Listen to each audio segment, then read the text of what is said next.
안녕하세요. 성경 읽는 시간입니다. 네, 오늘은 마가복음의 마지막 시간, 마가복음 13장부터 16장의 말씀까지 보도록 하겠습니다. 마태복음의 기억을 살짝 떠올려 보면 오늘 다소 내용들이 길 것 같다라는 생각이 들잖아요. 네, 이게 기억마다 또 이야기하는 것들이 조금씩 차이가 있어가지고 좀 기대가 되기도 하고 궁금하기도 한 오늘 말씀, 어떤 이야기가 있을지 같이 한번 보도록 하겠습니다. 네, 그럼 먼저 마가복음 13장 보겠습니다. 예수님이 성전에서 나가실 때 한 제자가 선생님, 이것 보십시오. 굉장한 돌이지요. 얼마나 훌륭한 건물입니까? 하였다. 그래서 예수님은 그에게 내가 이 건물을 보고 웅장하다고 하느냐? 그러나 돌 하나도 제대로 얹혀 있지 않고 다 무너져 내릴 것이다 하고 말씀하셨다. 예수님이 감람산에서 성전을 마주보고 앉아 계실 때 베드로와 야고보와 요한과 안드레가 조용히 와서 물었다. 선생님, 언제 이런 일이 일어나겠습니까? 또 이 모든 일이 이루어지려고 할 때의 징조는 무엇입니까? 그래서 예수님은 그들에게 이렇게 말씀하셨다. 아무에게도 속지 않도록 주의하라. 많은 사람들이 내 이름으로 와서 내가 그리스도이다 하고 말하며 많은 사람을 속일 것이다. 또 난리와 전쟁 소문을 들어도 두려워하지 말아라. 그런 일이 반드시 일어나야 하지만 끝은 아직 아니다. 민족과 민족이, 나라와 나라가 서로 맞서 싸울 것이며 곳곳에 지진과 기근이 있을 것이다. 그러나 이 모든 것은 고통의 시작에 지나지 않는다.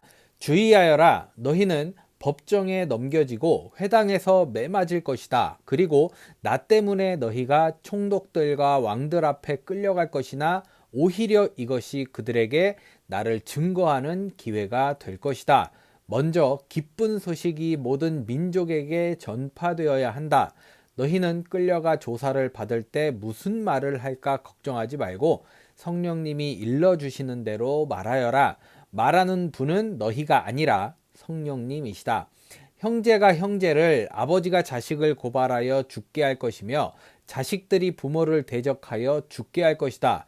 그리고 너희가 나 때문에 모든 사람에게 미움을 받을 것이나 끝까지 견디는 사람은 구원을 받을 것이다. 멸망케 하는 흉측한 것이 성전에 선 것을 보거든 읽는 사람은 깨달아라. 그때 유대에 있는 사람들은 산으로 도망하여라.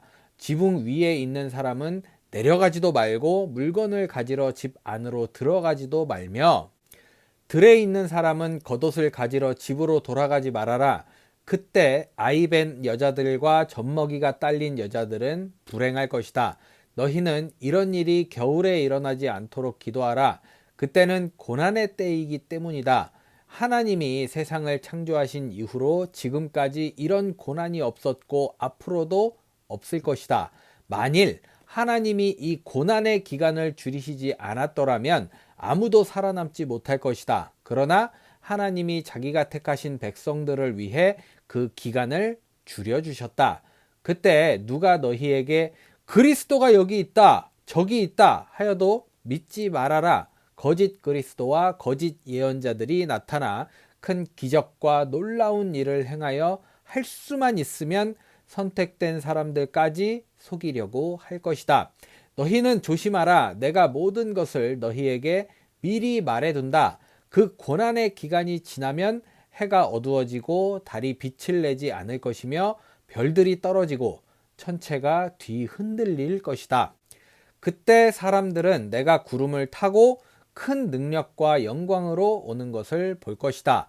그리고 내가 천사들을 보내 땅끝에서 하늘 끝까지 사방에서 선택된 내 백성들을 모을 것이다.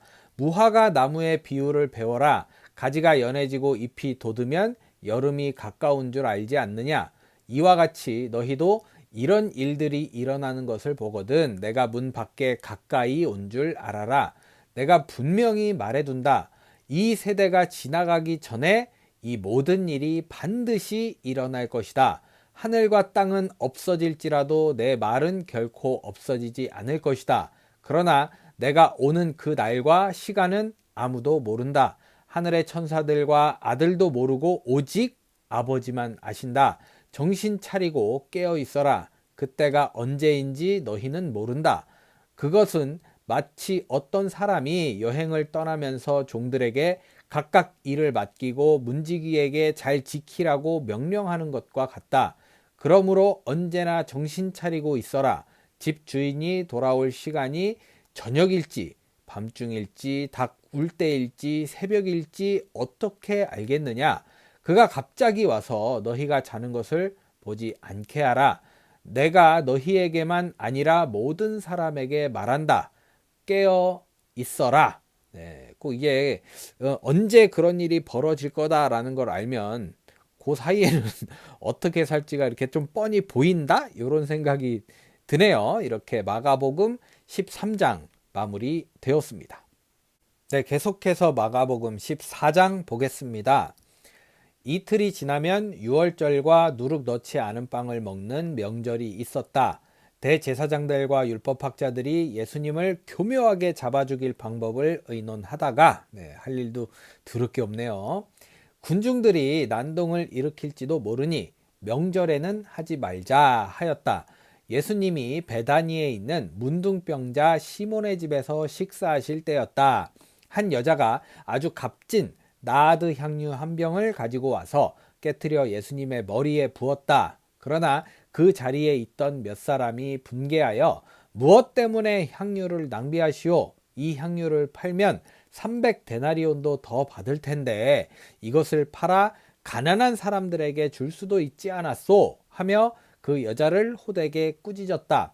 그러자 예수님은 이렇게 말씀하셨다. 내버려 두어라. 왜 그 여자를 괴롭히느냐?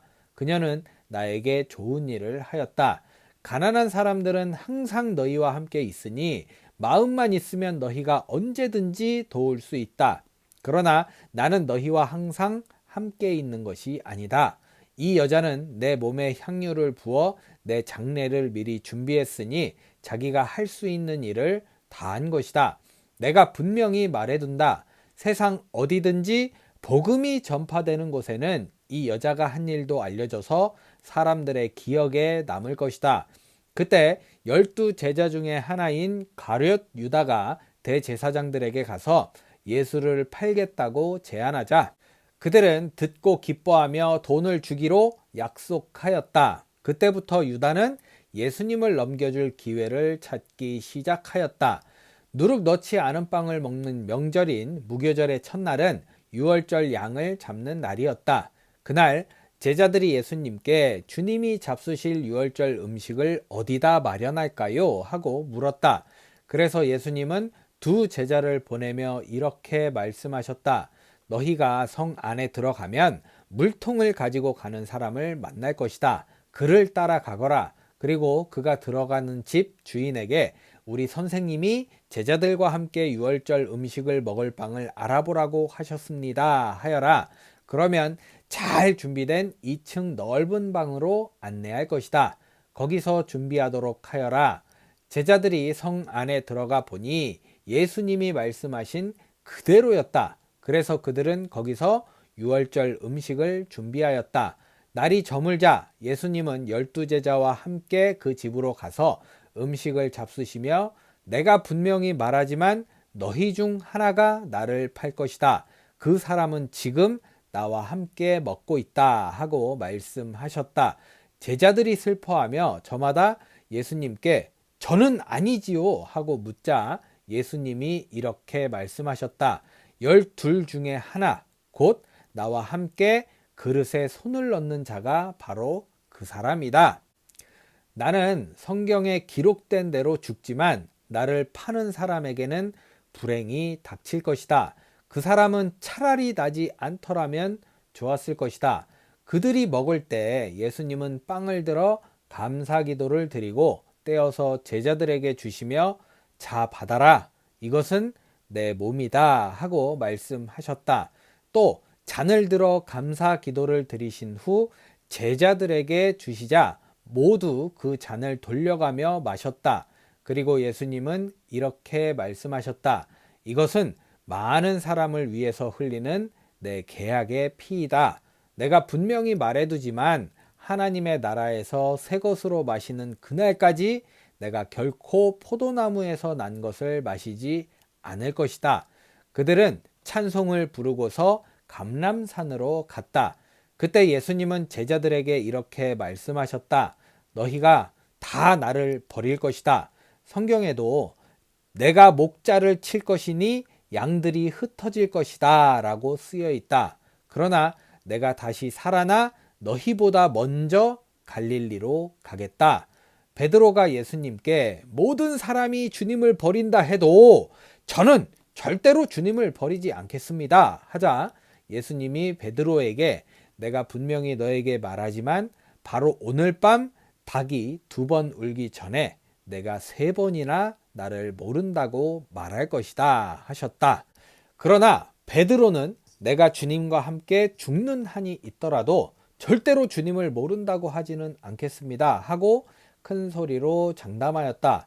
그리고 다른 제자들도 다 그렇게 말하였다. 그들이 겟셋마네라는 곳에 이르렀을 때 예수님은 제자들에게 내가 기도하는 동안 너희는 여기 앉아 있거라 하시고 베드로와 야고보와 요한만 따로 데리고 가셨다. 예수님은 몹시 괴로워하시며 그들에게 지금 내 마음이 너무 괴로워 죽을 지경이다. 너희는 여기 머물러 깨어 있어라 하셨다.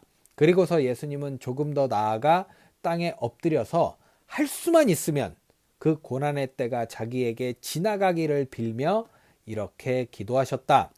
아버지, 아버지께서는 무슨 일이나 다 하실 수 있지 않습니까? 이 고난의 잔을 내게서 거두어 주십시오. 그러나 제 뜻대로 마시고 아버지의 뜻대로 하십시오. 그리고 예수님은 세 제자에게 돌아와 그들이 잠든 것을 보시고 베드로에게 말씀하셨다. 시몬아, 자고 있느냐? 내가 1시간도 나와 함께 깨어 있을 수 없느냐? 시험에 들지 않게 정신 차려 기도하여라. 마음은 간절하지만 몸이 약하구나. 예수님이 다시 가서 같은 말씀으로 기도하신 후 돌아와 보니 제자들이 몹시 피곤하여 또 자고 있었다. 그들은 예수님을 보고 몸둘 바를 몰랐다. 예수님은 3번째 제자들에게 오셔서 이렇게 말씀하셨다. 아직도 자고 있느냐? 그만하면 됐다. 이제 내가 죄인들의 손에 넘어갈 때가 왔다. 일어나거라. 가자. 나를 팔아넘길 사람이 가까이 왔다. 예수님의 말씀이 미처 끝나기도 전에 12제자 중에 하나인 유다가 왔다. 그리고 대제사장들과 율법학자들과 장로들이 보낸 많은 무리도 칼과 몽둥이를 들고 같이 왔다. 유다는 내가 예수에게 입을 맞출 테니 그를 단단히 붙잡아 가시오 하고 미리 암호를 짜둔 후 곧 예수님께 나와 선생님 하며 예수님께 입을 맞췄다. 그러자 그들이 달려들어 예수님을 붙잡았다. 그때 예수님의 곁에 섰던 한 사람이 칼을 빼어 대제사장의 종을 쳐서 그의 귀를 잘라버렸다. 예수님은 그들을 보시고 이렇게 말씀하셨다. 내가 마치 강도라도 되는 것처럼 너희가 칼과 몽둥이를 들고 나를 잡으러 왔느냐? 내가 날마다 너희와 함께 성전에 있으면서 가르칠 때는 너희가 나를 잡지 않았다. 그러나 이런 일이 일어나게 된 것은 성경 말씀을 이루기 위해서이다. 그 사이에 제자들은 예수님을 버리고 모두 도망쳐 버렸다. 그리고 한 청년은 배 호디불만 두르고 예수님을 따라가다가 그들에게 잡히자 두른 것을 팽개치고 알몸으로 달아났다. 허물 벗듯이 그냥 훅 도망갔나 봐요. 그들이 예수님을 대제사장에게 끌고 가자 다른 대제사장들과 장로들과 율법학자들이 모두 모였다. 베드로는 예수님을 멀찍이 뒤따라 대제사장의 집들까지 들어가서 경비병들 틈에 끼어 불을 쬐고 있었다. 좀 한가해 보이네요. 대제사장들과 유대인 의회에서는 예수님을 사형에 처하려고 증거를 찾았으나 전혀 찾지 못하였다. 많은 사람들이 예수님에 대하여 거짓 증언을 하였으나 그들의 말도 서로 맞지 않았다. 그때 몇 사람이 일어나 저 사람이 이 성전을 헐고 사람이 짓지 않은 다른 성전을 3일 만에 세우겠다고 하는 말을 들었습니다 하며 예수님께 대하여 거짓 증언을 하였다.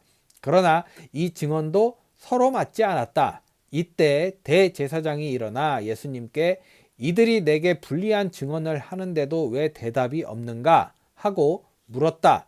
그래도 예수님이 침묵을 지키고 대답을 하시지 않자 대제사장은 내가 하나님의 아들 그리스도냐 하고 다시 물었다. 그래서 예수님은 그렇다. 내가 전능하신 분의 오른편에 앉는 것과 구름을 타고 오는 것을 너희가 볼 것이다 하고 대답하셨다. 그러자 대제사장이 자기 옷을 찢으며 이 이상 무슨 증거가 더 필요하겠는가? 여러분도 저 사람의 모독적인 말을 다 들었습니다. 여러분은 어떻게 생각합니까? 하자 그들은 모두 예수님이 사형을 받아야 마땅하다고 하였다.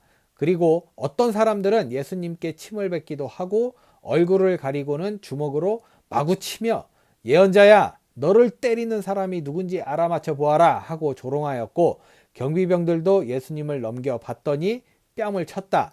한편 베드로는 아랫뜰에 있었다. 그때 대제사장의 여종 하나가 와서 불을 쬐고 있는 베드로를 유심히 보더니 당신도 나사렛 사람 예수와 한패지요 하였다. 그러나 베드로는 도대체 무슨 소리를 하는지 모르겠소. 당신이 하는 말을 이해하지 못하겠단 말이오 하고 부인하며 현관으로 나갔다. 그러자 닭이 울었다. 그 여종이 다시 베드로를 보고 곁에 선 사람들에게 이 사람은 예수의 제자가 틀림없어요 하였으나 베드로는 이번에도 모르는 일이라고 딱 잡아떼었다. 잠시 후 거기 섰던 사람들이 다시 베드로에게 당신도 갈릴리 사람인 걸 보니 그들과 한패임이 틀림없소 하자 베드로는 만일 자기가 그런 사람이라면 저주를 받을 것이라고 맹세하면서 나는 당신들이 말하는 이 사람을 정말 모릅니다 하였다. 바로 그때 닭이 두 번째 울었다. 베드로는 예수님께서 닭이 두 번 울기 전에 내가 세 번이나 나를 모른다고 말할 것이다 라고 하신 말씀이 생각나서 한없이 울었다. 네, 좀 씁쓸한 건 힘있고 이제 권력이 있을 때는 탁 붙어있다 그러잖아요. 정승집 개가 죽으면 가는데 정승이 죽으면 안 간다는 우리나라 옛 말이 있잖아요. 네, 그 말이 살짝 떠오르면서 뭔가 좀 씁쓸한 느낌이 있습니다. 이렇게 마가복음 14장 마무리 되었습니다. 네, 계속 달리겠습니다. 마가복음 15장 보겠습니다. 이른 아침 대제사장들과 장로들과 율법학자들이 의회 전체 회의를 열어 결의한 후 예수님을 묶어서 끌고 가 빌라도에게 넘겼다. 빌라도가 예수님께 내가 유대인의 왕이냐? 하고 묻자 예수님은 그렇다 하고 대답하셨다. 대제사장들이 갖가지 죄목을 붙여 예수님을 고소하자 빌라도는 다시 예수님께 사람들이 저토록 여러 가지로 너를 고소하는데 왜 한마디 변명도 없는가 하고 물었다. 그러나 예수님이 아무 대답도 않으시는 것을 보고 빌라도는 이상히 여겼다. 명절이 되면 총독은 백성이 원하는 죄수 하나를 석방하는 전례가 있었다. 마침 폭동을 일으키고 살인한 죄로 갇혀있는 폭도들 중에 바라바라는 죄수가 있었다. 군중들이 빌라도에게 전례대로 죄수 하나를 석방하라고 요구하자 빌라도가 그들에게 여러분은 내가 유대인의 왕을 놓아주기를 원하시오 하고 물었다. 빌라도는 대제사장들이 예수님을 시기하여 자기에게 넘겨준 것을 알고 이렇게 물은 것이다. 그러나 대제사장들은 군중들을 충동하여 오히려 바라바를 요구하게 하였다. 그때 빌라도가 군중들에게 물었다. 그러면 여러분이 유대인의 왕이라고 부르는 사람은 어쩌란 말이오? 십자가에 못 박으시오. 이유가 무엇이오? 이 사람이 무슨 죄를 지었소? 하고 빌라도가 다시 묻자 군중들은 더욱 소리를 지르며 십자가에 못 박으시오 하고 외쳤다.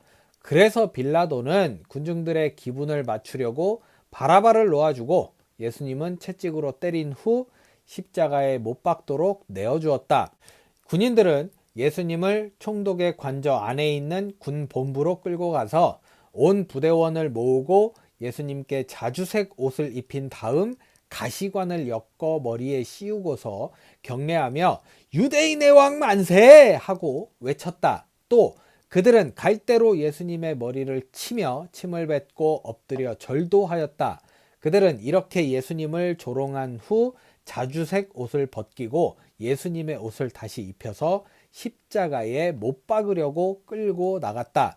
마침 알렉산더와 루포의 아버지 구레네 사람 시몬이 시몬의 아들들의 이름은 아들인지 모르겠지만 시몬의 자식의 이름은 또 처음 들어보네요. 시골에서 올라오는 길에 그곳을 지나가고 있었다. 군인들은 그를 보고 강제로 붙잡아 예수님의 십자가를 지고 가게 하였다. 그들이 예수님을 끌고 해골터로 알려진 골고다로 가서 모략을 탄 포도주를 마시라고 예수님께 드렸으나 받지 않으셨다. 그들은 예수님을 십자가에 못 박고 나서 제비를 뽑아 그분의 옷을 나눠 가졌다. 예수님이 십자가에 못 박히신 때는 오전 9시 경이었다. 예수님의 죄명이 적힌 죄패에는 유대인의 왕이라고 쓰여 있었다. 그들은 또 예수님과 함께 두 강도도 십자가에 못 박았는데 하나는 예수님의 오른편에 하나는 왼편에 매달았다. 지나가던 사람들도 머리를 흔들며 야, 성전을 헐고 3일 만에 짓겠다는 자야. 내 자신이나 구원하고 십자가에서 내려오너라 하고 조롱하였다. 대제사장들과 율법학자들도 그와 같이 예수님을 조롱하며 남은 구원하면서 자기는 구원하지 못하는군. 이봐, 이스라엘의 왕 그리스도야. 당장 십자가에서 내려와 보아라. 그러면 우리도 믿겠다 하였고 함께 못 박힌 강도들까지도 예수님을 욕하였다. 낮 12시가 되자 온 땅에 어두움이 뒤덮이더니 무려 3시간 동안 계속되었다. 오후 3시에 예수님은 엘로이 엘로이 라마 사박다니 하고 크게 외치셨다. 이 말씀은 나의 하나님, 나의 하나님, 왜 나를 버리셨습니까? 라는 뜻이었다. 곁에 서 있던 사람 중에 어떤 이들은 이 말을 듣고 저것 봐, 엘리야를 부르잖아 하고 말하였다.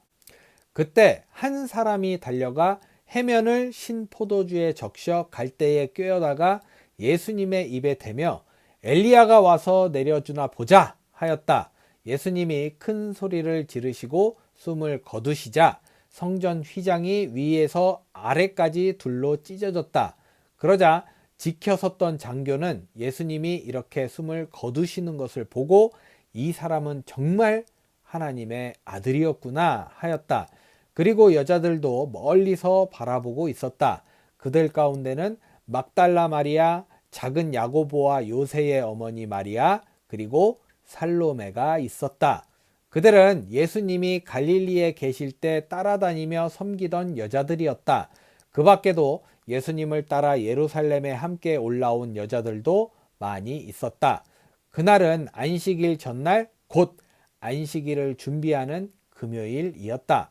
그래서 날이 저물자 아리마대 사람 요셉은 용감하게 빌라도를 찾아가서 예수님의 시체를 요구하였다.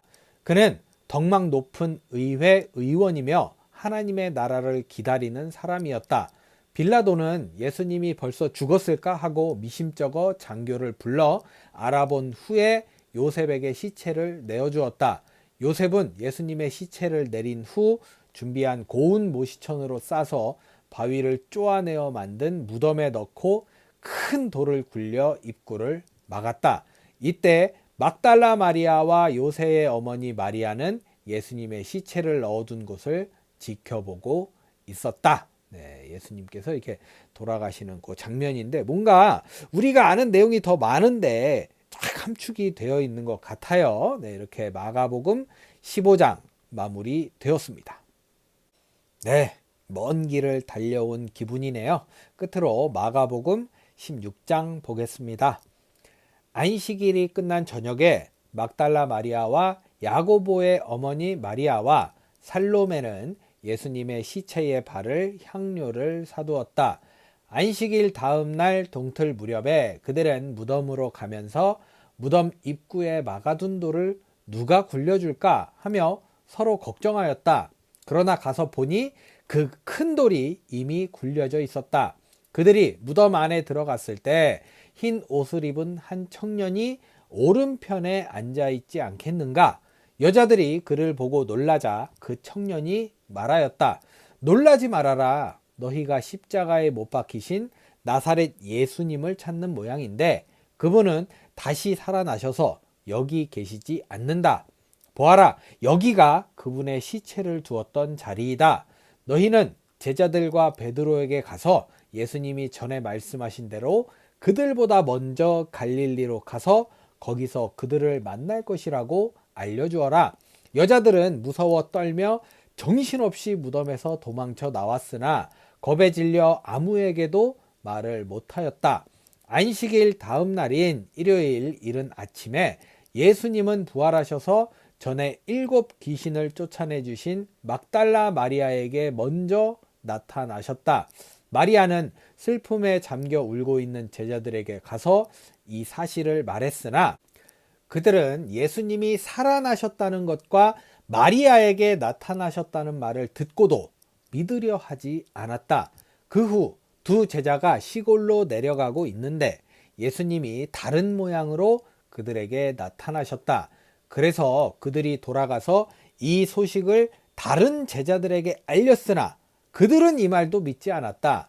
그 후에 11 제자가 식사하고 있을 때 예수님이 나타나서 그들의 믿음 없는 것과 또 완고하게 고집을 피우며 자기가 살아난 것을 본 사람들의 말을 믿지 않는다고 그들을 책망하셨다. 그리고 나서 예수님은 그들에게 이렇게 말씀하셨다. 너희는 온 세상에 나가 모든 사람에게 기쁜 소식을 전파하여라. 믿고 세례를 받는 사람은 구원을 받고 믿지 않는 사람은 죄인으로 단정될 것이다. 믿는 사람들에게는 이런 기적들이 따를 것이다. 그들이 내 이름으로 귀신을 쫓아내고 배우지 않은 새로운 말을 하고 뱀을 만지거나 어떤 독을 마셔도 해를 입지 않으며 병든 사람에게 손을 얹으면 나을 것이다. 주 예수님은 말씀을 마치시고 하늘로 올리워 가셔서 하나님 오른편에 앉으셨다. 제자들이 나가서 이 기쁜 소식을 널리 전하자 주님께서는 그들과 함께 하셔서 그들에게 따르는 기적으로 그들이 전하는 말씀이 사실임을 확증해 주셨다. 네, 너무나 좋은 거는 주님께서 그들과 함께 하셔서 지금도 함께 하신다. 이런 게 있어서 뭔가 든든하고 따뜻해지는 느낌이 있습니다. 이렇게 마가복음 16장 마무리 되었습니다. 네, 이렇게 해서 오늘 마가복음 13장부터 16장의 말씀까지 마가복음의 모든 말씀을 읽어봤습니다. 네, 마태복음하고 조금씩 뭐 디테일 면에서나 이야기하는 방식이나 이런 게 조금씩 틀리긴 한데 또 똑같은 내용이잖아요. 네, 그러면서 마음속에 느껴졌던 따뜻함은 하나님께서 함께 하신다. 지금도 함께 하시고 그때도 함께 하시고 뭐 기적과 이적이 없을지라도 하나님의 그 따스함을 느낄 수 있었던 오늘의 말씀이지 않았나라는 생각이 듭니다. 네, 모쪼록 여러분들 오늘 복된 하루 잘 보내시고요. 오늘만큼은 하나님과 함께 따뜻한 하루 보내시기를 간절히 기도하겠습니다. 네, 저는 내일 누가복음 1장부터 3장의 말씀을 들고 찾아오도록 하겠습니다. 오늘도 함께 해주신 여러분 감사합니다.